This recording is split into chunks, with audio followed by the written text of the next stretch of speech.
Bonjour à tous. Aujourd'hui, j'aimerais vous parler d'un livre qui n'est pas seulement une histoire, mais une respiration. Il s'intitule Le roseau et la licorne. Il nous invite à croire, à douter et surtout à tenir ensemble. Dans une ville où le vent fait danser les feuilles comme des papillons, vivent des personnages simples mais profonds. Nora, la bibliothécaire, qui écoute les histoires du monde.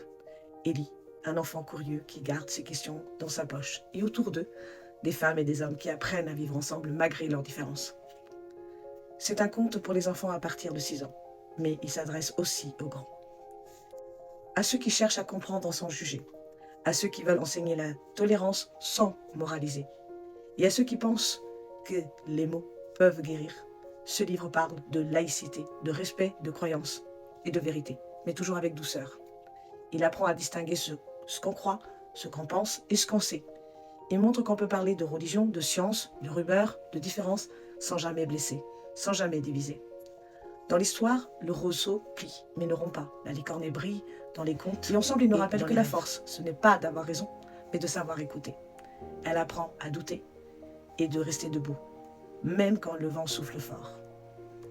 Le roseau et la licorne n'est pas un livre moralisateur, c'est un outil pédagogique, un support d'éducation au vivre ensemble, un compagnon de réflexion pour les écoles, les parents, les éducateurs, les médiateurs. Il ouvre la discussion sur la tolérance, les croyances, les opinions, les faits.